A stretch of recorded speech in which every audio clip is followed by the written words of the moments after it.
Salam Bapak Ibu yang dikasihi oleh Tuhan Yesus Kristus.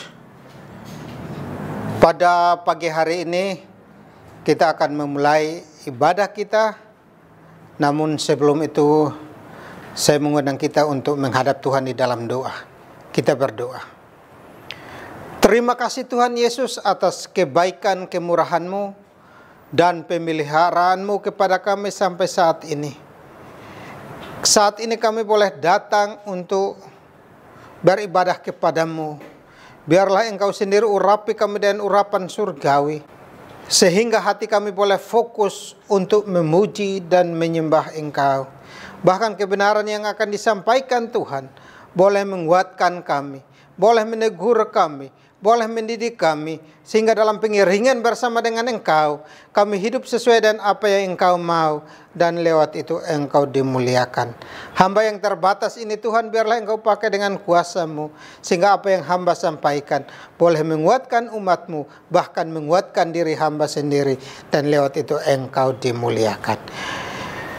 Pemberitaan firman Tuhan ke depan ini kami hanya pertaruhkan ke dalam tangan-Mu. Biarlah Roh Allah sendiri akan mengintervensinya, sehingga kebenaran itu boleh memerdekakan kami, dan kebenaran itu boleh mengubah kami, sehingga kami hidup sesuai dengan apa yang Engkau mau. Berfirmanlah Tuhan, karena kami siap untuk mendengar pada pagi hari ini. Hanya di dalam nama Yesus Tuhan kami berdoa dan mengucap syukur. Haleluya. Amin. Bapak, Ibu, saudara-saudari yang dikasihi oleh Tuhan Yesus Kristus. Pada pagi hari ini kita akan membaca kebenaran firman Tuhan dari Mazmur pasal 72 ayat yang pertama sampai ayat yang ke-20. Demikian bunyi firman Tuhan. Dari Salomo, ya Allah, berikanlah hukum-Mu kepada raja dan keadilan-Mu kepada putra raja. Kiranya ia mengadili umat-Mu dengan keadilan dan orang-Mu yang tertindas dengan hukum. Kiranya gunung-gunung membawa damai sejahtera bagi bangsa dan bukit-bukit membawa kebenaran. Kiranya ia memberikan keadilan kepada orang-orang yang tertindas dari bangsa itu, menolong orang-orang miskin, tetapi meremukkan pemeras-pemeras. Kiranya lanjut umurnya selama ada matahari, dan selama ada bulan turun-temurun. Kiranya ia seperti hujan yang turun ke atas padang rumput, seperti dirus hujan yang menggenangi bumi. Kiranya keadilan berkembang dalam zamannya, dan damai sejahtera berlimpah sampai tidak ada lagi bulan. Kiranya ia memerintah dari laut ke laut, dari sungai Efrat sampai ke ujung bumi. Kiranya penghuni padang belantara berlutut di depannya, dan musuh-musuhnya menjilat debu.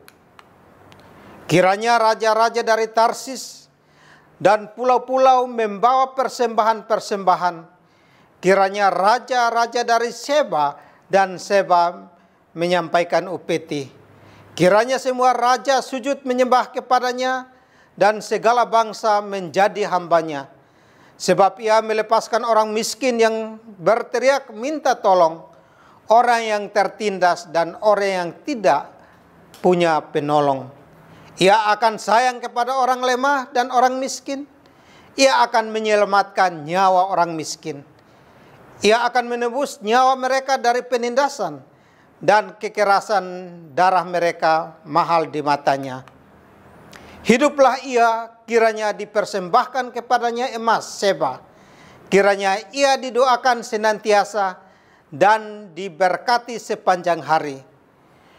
Biarlah tanaman gandum berlimpah-limpah di negeri, bergelombang di puncak pegunungan. Biarlah buahnya mekar bagaikan Libanon, bulir-bulirnya berkembang bagaikan rumput di bumi.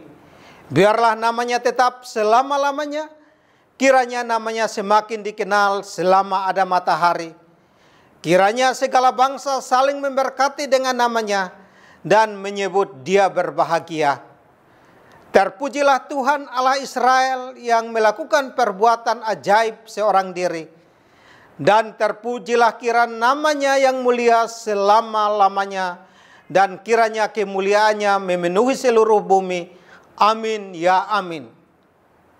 Sekianlah doa-doa Daud bin Isai. Demikian pembacaan firman Tuhan pada pagi hari ini. Dan dikatakan yang berbahagia adalah kita yang membaca, merenungkan, dan melakukan di dalam kehidupan kita hari lepas hari. Mazmur 72 adalah doa seorang warga negara yang setia, yang merindukan berkat Allah paling limpah bagi seorang raja yang muda. Raja muda yang dimaksudkan di sini kemungkinan adalah Salomo, yang masih muda dan belum berpengalaman. Bahkan kita mengenal hati Salomo ketika Tuhan berkata kepadanya, "Mintalah apa yang hendak kuberikan kepadamu." Lalu Salomo menjawab, "Berikanlah kepada hambamu ini hati yang faham, menimbang perkara untuk menghakimi umatmu dengan dapat membedakan antara yang baik dan yang jahat. Sebab siapakah yang sanggup menghakimi umatmu yang besar ini?" Kita bisa baca di dalam 1 Raja-Raja pasal 3 ayat ke-5 dan ayat 9.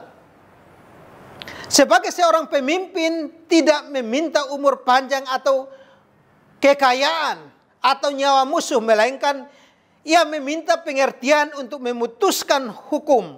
Maka Tuhan memberikan hati yang penuh hikmat dan pengertian kepadanya.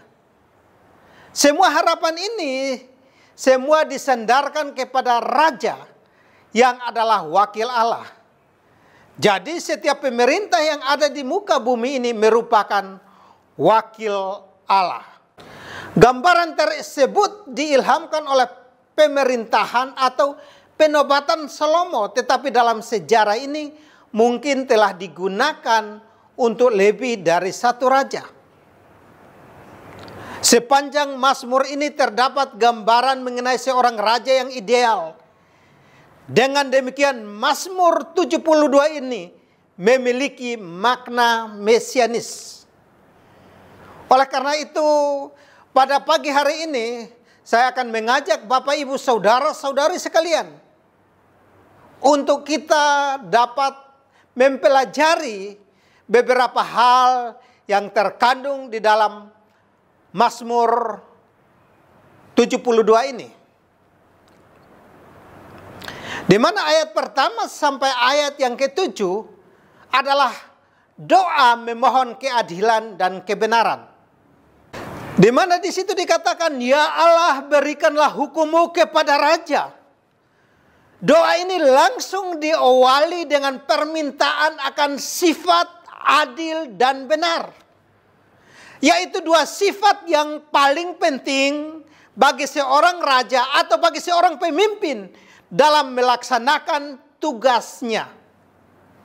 Seorang raja atau seorang pemimpin dapat bertindak adil hanya berdasarkan pertimbangan daripada Allah sendiri. Oleh karena itu, apabila seorang pemimpin ketika memerintah dengan kebenaran dan keadilan, sehingga jika ada yang salah maka akan menghukum orang yang berbuat kesalahan tersebut. Bahkan Rasul Paulus sendiri berkata di dalam suratnya kepada jemaat di Roma, di mana Rasul Paulus menguraikan tentang fungsi pemimpin sebagai berikut. Di mana dikatakan bahwa karena pemerintah adalah hamba Allah untuk kebaikanmu. Tetapi jika engkau berbuat jahat, takutlah akan dia. Karena tidak percuma pemerintah menyandang pedang. Pemerintah adalah hamba Allah untuk membalaskan murka Allah atas mereka yang berbuat jahat. Jadi kita sebagai orang percaya harus taat pada pemerintah atau pemimpin. Janganlah sering memberontak. Tugas kita adalah berdoa untuk pemimpin. sehingga dalam menjalankan tugasnya hari lepas hari dengan benar dan selalu adil bagi seluruh komponen masyarakat yang ada. Bahkan kalau kita lihat di bangsa ini, di mana dengan keadaan virus corona yang begitu mewabah, maka terjadi pemutusan hubungan kerja, ada yang kehilangan pekerjaan, bahkan roda perekonomian tidak semulus seperti sebelum adanya virus corona. Maka ada beberapa kelompok masyarakat yang notabene orang di luar pemerintah selalu mengkritik akan pemerintahan yang ada. Bahkan mereka berkata bahwa sekarang ini bangsa ini dalam jurang krisis. Bahkan mereka sudah mengumpulkan beberapa orang untuk membuat suatu keputusan tentang hal ini. Tetapi saya mau katakan kepada kita sebagai orang-orang percaya atau sebagai umat Tuhan, kita jangan terpengaruh dengan keadaan yang ada. Kita harus tetap fokus kepada pemerintahan yang ada. Bahkan kita harus tetap berdoa kepada pemerintahan yang ada. Karena kita percaya bahwa di dalam firman Tuhan sendiri katakan bahwa pemerintahan itu adalah wakil Allah di bumi. Oleh karena itu sebagai orang percaya, kita harus taat, kita harus dengar-dengar apa kata pemerintahan yang ada. Kadangkala di dalam kehidupan kita mungkin kita berpikir, bagaimana Pak situasinya seperti ini saya mau taat. Tetapi saya mau katakan kepada kita pada siang hari ini, apapun yang terjadi di bangsa ini, kita harus percayakan kepada pemimpin yang ada. Ataupun di dalam pekerjaan kita, hari lepas hari, di kantor di mana kita bekerja, atau di perusahaan di mana kita bekerja.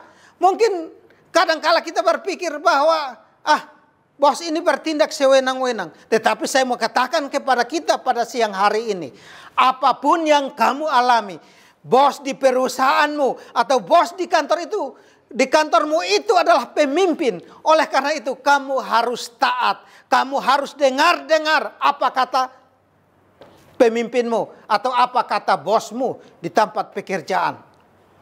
Mungkin ada yang berkata, bagaimana Pak saya harus begini, tapi kok bosnya seperti ini. Tetapi saya mau katakan kepada kita, apapun yang terjadi, ingat bahwa Tuhan izinkan hal itu terjadi supaya kita dididik, kita dibentuk supaya menjadi serupa dengan Dia.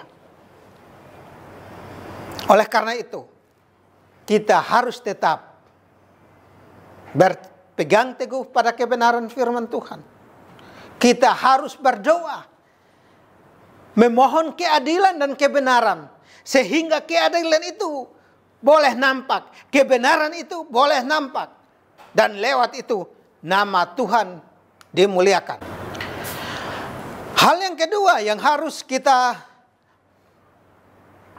sadari dan harus kita pelajari daripada bacaan kita, selain tadi hal pertama kita harus berdoa memohon keadilan dan kebenaran, maka hal kedua yang harus kita lakukan adalah berdoa memohon kuasa dan kedamaian. Kita bisa baca di dalam ayat yang ke-8 sampai ayat yang ke-14. Di mana di situ dikatakan, kiranya Ia memerintah dari laut ke laut, dari sungai Efrat sampai ke ujung bumi. Kiranya penghuni padang belantara berlutut di depannya, dan musuh-musuhnya menjilat debu. Kiranya raja-raja dari Tarsis dan pula membawa persembahan-persembahan. Kiranya raja-raja dari Seba dan Seba menyampaikan upeti. Kiranya semua raja sujud menyembah kepadanya dan segala bangsa menjadi hambanya. Sebab ia akan melepaskan orang miskin yang berteriak minta tolong. Orang yang tertindas dan orang yang tidak punya penolong. Ia akan sayang kepada orang-orang lemah dan orang-orang miskin. Ia akan menyelamatkan nyawa orang miskin. Ia akan menebus nyawa mereka dari penindasan dan kekerasan. Darah mereka mahal di matanya. Jadi di dalam ayat yang ke-8 sampai ayat yang ke-14 ini adalah doa memohon kuasa dan kedamaian. Jadi kiranya ia memerintah berdasarkan keadilan, kebenaran, dan kekuasaan raja itu, maka akan ada kedamaian bagi rakyatnya. Kata-kata kerja di dalam ayat yang ke-12 sampai ayat yang ke-14 ini merupakan kata kerja yang menyatakan fakta sebenarnya.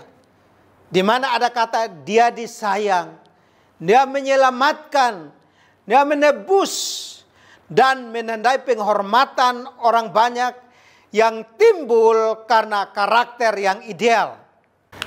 Jadi kita sebagai orang percaya, kita hanya tetap memohon kuasa dan kedamaian. Kita harus panjatkan doa ini. Walaupun di dunia sana atau di luar sana ada desas-desus yang kadang-kadang membuat hati kita takut, kadang-kadang membuat hati kita gentar. Tetapi kita harus tetap berdoa. Kita harus tetap memohon supaya ada kuasa di sana, supaya ada kedamaian di sana. Karena ketika ada kuasa, ketika ada kedamaian terjadi, maka dengan sendirinya kita akan menjadi orang-orang yang akan menikmati akan hal ini. Oleh karena itu saya mau katakan kepada kita pada siang hari ini. Kita tidak boleh jemu-jemu.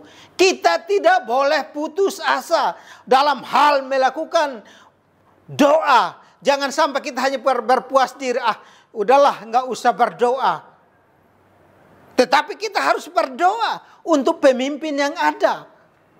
Jangan sampai kita tinggal diam aja. Kita berpikir, ya sudahlah, biarlah itu urusan pemerintah. Tetapi kita sebagai orang percaya, kita harus berdoa untuk pemerintahan yang ada. Kita harus berdoa untuk pemimpin kita.